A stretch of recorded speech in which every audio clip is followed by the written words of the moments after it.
Hello, welcome back to ILC International. We are learning about WH question and today the word will be why. Why শব্দ লগাই আমি কেনেকৈ WH question or simple future tense আমি positive question নতুবা negative question বনাও ইয়াক লৈ আমি শিকিবলৈ গৈছো বলকচোন why মানে হল অসমীয়া অৰ্থ কিয় হয় মানে হল reason কাৰণ দৰ্শায় কাৰণ দেখায় ঠিক আছে okay WH question simple present tense simple future tense আমি কেনেকৈ বাক্য বনাও পজিটিভ কোৱেশ্চন কেনেকৈ হয় চাবচোন why will you write মানে আপুনি কিয় লিখিব সেন্টেন্স কেনেকৈ বনিল চাব wh মানে হল why আহিব তাৰ পিছত হেল্পিং ভাৰ্ব will আহি গল তাৰ পিছত সাবজেক্ট you আহি গল তাৰ পিছত v ডট মানে হল simple future tense v1 আহে মানে হল write হৈ গল সহজ বুজিছে নহয় ওকে নেক্সট হল why শব্দ লগাই আমি simple future tense কেনেকৈ নেগেটিভ কোৱেশ্চন বনাও বলকচোন why will plus not একেলগে want বুলি ক'ব লাগিব why won't you write মানে আপুনি কিয় নিলিখিব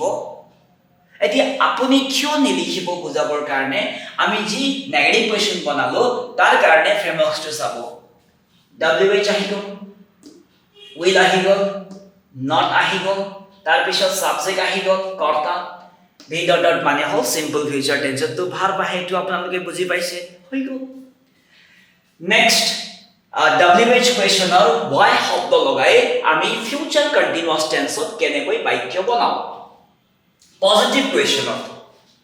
why will you be writing মানে আপুনি কিয় লিখি থাকিব আপুনি কিয় লিখি থাকিবৰ কাৰণে যেটো আমি পজিটিভ কোৱেশ্চন বনালো তাৰ বাবে আমি কোনটো ফ্ৰেমৱৰ্ক ইউজ কৰিলো ফাৰ্স্ট টাইম কেনেকৈ বনিলে বলকচোন কেনেকৈ সেন্টেন্সটো বনিলে চাব কেনেকৈ সেন্টেন্সটো হাজা হল wh আহি গল তাৰ পিছত অক্সিলাৰি will আহি গল সাবজেক্ট আহি গল তাৰ পিছত v ডট মানে হল be and v1 plus ing future continuous টেন্সত be আৰু v1 plus ing টো হেতু ম্যান্ডেটৰি থাকিবই হয়নে ওকে মই আশা কৰো আপোনালোকে বুজি পাই আছে নেক্সট হল why শব্দ লগাই ফিউচাৰ কন্টিনিউয়াস টেন্সত নেগেটিভ কোৱেশ্চন আমি কেনেকৈ কৰো আহকচোন আমি শিকো why will plus not কি পাইছিলো আমি want পাইছিলো that means what why won't you be writing মানে আপুনি কিয় লিখি নাথাকিব কিমান সহজ হয় এতিয়া আপুনি কিয় লিখি নাথাকিব তাৰ বাবে যেটো নেগেটিভ কোৱেশ্চন আমি বনালো কেনেকৈ বনিল চাব wh আহি গল অক্সিলাৰি will আহি গল দেখা পাই আছে তাৰ পিছত not আহি গল দেখা পাই আছে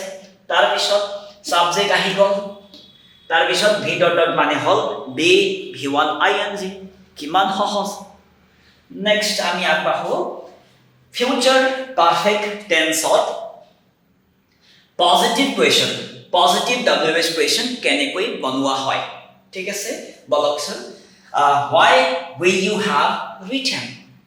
why will you have written মানে আপুনি কিয় লিখি থৈ দিব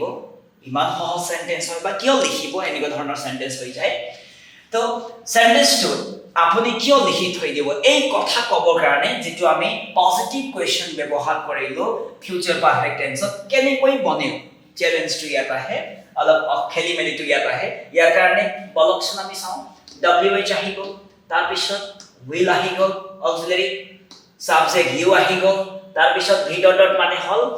ফিউচাৰ পাৰফেক্ট টেন্সত have আৰু v3 টো থাকিবই লাগিব ভুল কৰি নিদিব ঠিক আছে তো have আহি গল তাৰ পিছত v3 আহি গল হৈ গল সহজ নেক্সট ফিউচাৰ পাৰফেক্ট